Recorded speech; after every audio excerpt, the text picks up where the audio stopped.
Nothing here needs to be rushed. I promised myself I would keep this to myself for a while. Not because the idea is secret in a hoarding way, but because some truths are like seeds that need the right soil. If you plant a seed on concrete, it will wither, and the tenderness of the seed is betrayed. I have watched people plant too early, watch their hopes splinter, and I refuse to hand this to anyone who wasn't willing to tend the ground beneath it. Today I am handing it to you because something in the way you sit with yourself tells me you've been turning the soil. This is not a lecture. It is a quietly given key. I have held it out of care, not out of superiority. You were not less because you weren't ready. You were maturing. Readiness is not a moral badge. It is an internal alignment. It is the moment your nervous system is willing to receive rather than repel. It is the small private choice to stop chasing outcomes and to become the person who can welcome them. Do you recognize the signs of unreadiness? They're subtle at first, and then painfully obvious when you look back. You find yourself refreshing an account balance at midnight, as if numbers could reassure the hollowness beneath a restless sleep. You apologize for talking too long about what moves you, clipping your own sentences so others can feel comfortable. You dim your light so the room will not shift around you. You keep your voice low, your desires disguised, because attention feels dangerous or undeserved. Unreadiness wears many faces. It is the habit of bargaining with the field. If I do this many things, then I will earn that reward. It is the mind that rehearses every worst-case scenario, while the body holds no practice to receive what it secretly wants. It is the quiet fear that if abundance or love or peace actually reached you, you would not know what to do with it. So you practice unavailability instead of practicing capacity. Listen, not as information, but as an invitation to witness yourself. I am not here to shame the ways you hid. I am here to name them so you can meet them. There is a tenderness in recognition. Knowing the pattern is the first breath toward change. And then something shifts. It is rarely cinematic. There is no thunderclap announcing the new timeline. Instead, it comes as a small, deliberate turning. You stop chasing validation and you whisper, privately, without fanfare, I trust you. You decide not to negotiate your integrity for someone else's comfort. You say no to one thing that fragments your attention. You choose to breathe before you respond. These small infractions against the old habit are thresholds. Each tiny surrender is an unlocked door. This is the crucial truth I withheld. Manifestation, in its truest form, is less about pulling things toward you and more about becoming the person to whom those things can be given. It is less acquisition and more embodiment. The universe, or the field, or whatever you name the intelligence that arranges circumstances, responds more readily to state than to strategy. Your nervous system, your story, your posture in the world, they are the real magnets. Ask yourself, if abundance arrived tomorrow, would your body know how to receive it without turning it away? If love leaned in, could your hands hold it without clenching?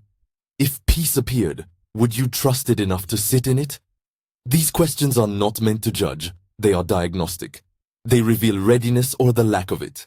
You cannot receive what you are not ready to embody.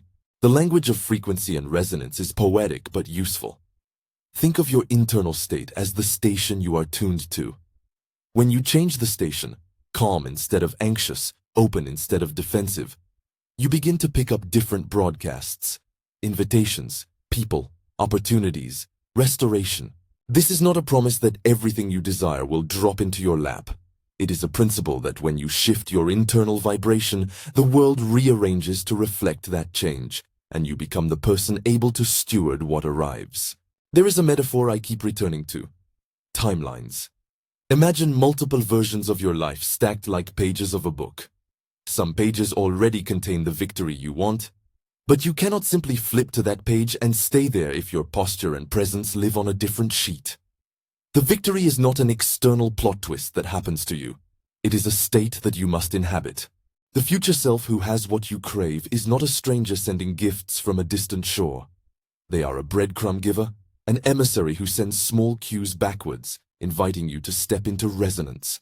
You'll notice a curious effect when you start to realign. People will reorganize around you. This is not exile for anyone. It is a natural sorting. Those who vibrate with you will lean closer, and those who do not will drop away, sometimes gently, sometimes suddenly. That falling away is not punishment. It is clarity. Think of it like pruning. When the vine becomes too dense, some branches are removed so the plant can bear fruit. In the same way, the field clears out what no longer supports your new posture. This can feel heartbreaking and holy at once. It is a restoration process, and often what returns to you is amplified. The opportunities, the goodwill, the trust come back magnified, because they now meet a container that can hold them. Restoration does not mean exact replacement of what was lost. It is often better, a return with multiplication. The pieces come back with new finishings, more aligned with the person you have become. But this is not automatic. It is a correlation, not a guarantee. Alignment increases probability. It opens channels. It invites return. If you are with me here, I want to offer a simple experiment. You don't need to believe anything more than your own experience. If you feel called, pause now and place your hands on your heart. Close your eyes. For 3 minutes, breathe slowly and ask, what frequency am I broadcasting today? Notice bodily sensations. Does your chest feel tight or open?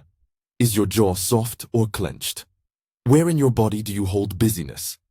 Don't try to fix it in those 3 minutes. Simply feel it and name it. Then, gently, imagine the posture you would need to hold to receive what you desire. Curiosity, steadiness, a soft yes. Try this and notice what shifts. If you cannot stop now, promise yourself you will do it first thing tomorrow morning. 3 minutes, hands on heart, a question that matters. This morning practice is deceptively powerful because it interrupts autopilot. It offers your day a tone. It tells your system, today we are available. Try, after a week, to note small changes, a different tone in your voice, a clearer decision, less small talk, and more honest asking. That's embodiment growing in real time. At night, make a small ritual of replaying the day with curiosity and gratitude. Don't use it to beat yourself up. Instead, as you lie in bed, step back like a gentle witness and notice 2 things that went well. One moment where you learned something, and one place you can forgive yourself. Say thank you to whatever inner resource showed up, even if it was only persistence. This practice rewires the internal narrative and trains your nervous system to close the day with restoration, not rumination.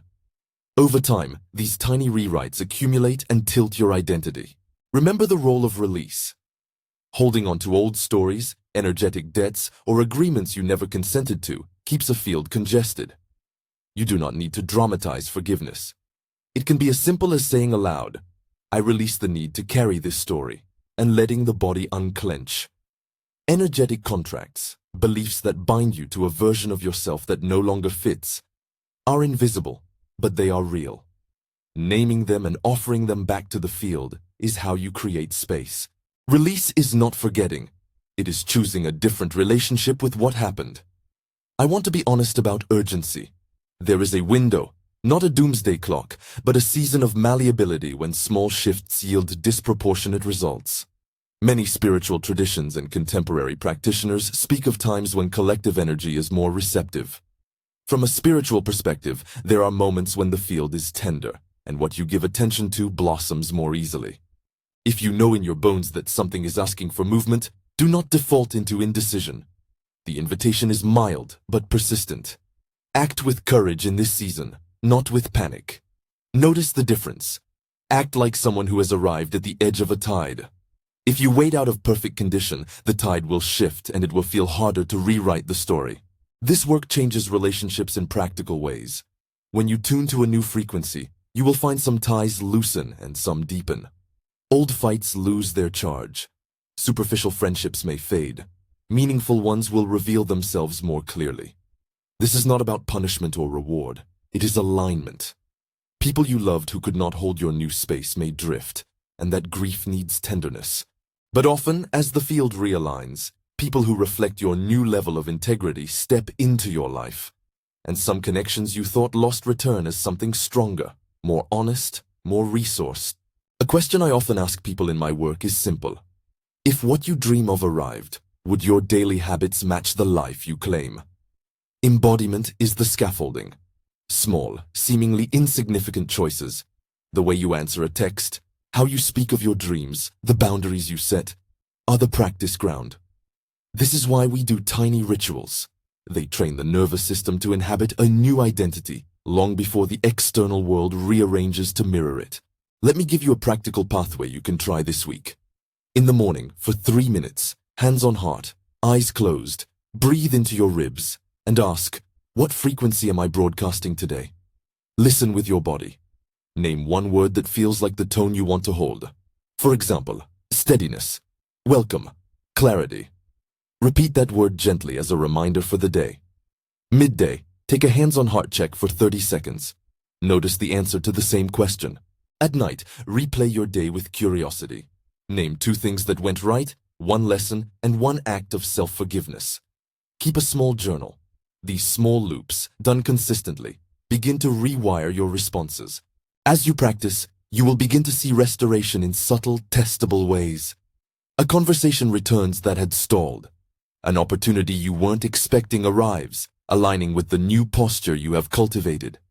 Money that felt stuck begins to flow differently, not because of a magic formula, but because your choices, clarity, and steadiness open you to new channels. Remember to frame these as correlations rather than certainties. Alignment increases possibility. It does not eliminate the unknown. There is also a crucial emotional element, courage to be known. Part of readiness is the willingness to be seen in your fullness, even if some will not stay. You do not need everyone's permission to open up. The courage to be known is small acts of honesty, sharing a preference, saying no with kindness, speaking the truth that heals instead of divides. These acts teach the world how to meet you. The world will answer in kind. You might be worried that talking about this now sounds like boasting or premature celebration. That fear is common and fair. Keep returning to the body. Does this choice make you feel eased or tightened? Do you sense expansion or contraction when you imagine receiving what you desire? Use the body as your compass. When the idea of abundance tightens your throat, there is an unreadiness to meet. When you can imagine having more and your chest softens, even a little, that is a throat opening, a readiness cue. This is why I waited. I have seen too many tender people receive practices before their system could integrate them and then fold under the pressure of a reality they were not ready to hold. I kept the key because handing it too early can leave scars. But I have watched you prepare. In the ways you choose gentleness over armor, in the small practices you have kept, in the subtle surrender you granted the universe.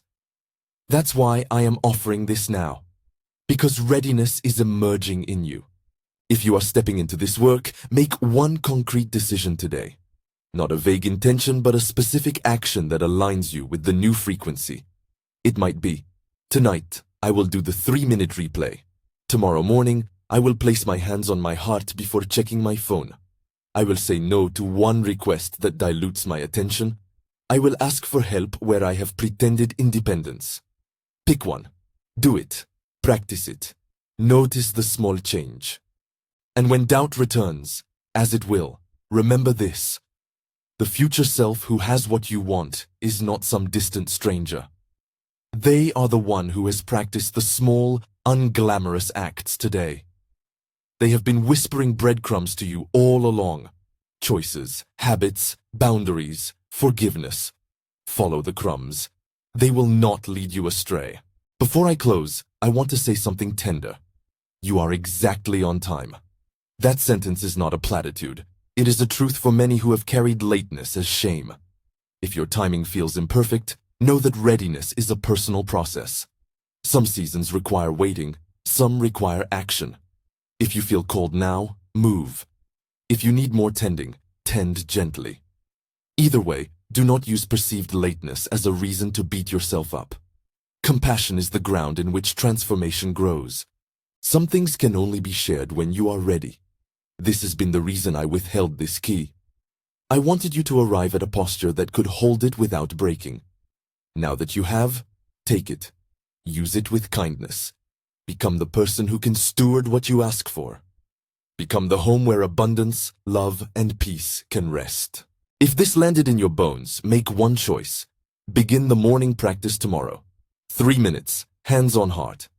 If you want a gentle guide to remind you, subscribe, and I'll send a simple 1-page practice you can keep by your bedside. Come back and let me know what shifts. There is a season open to you now.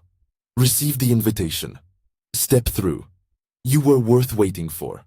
I waited because I cared. Now, receive what was always waiting for the moment you were ready to receive it.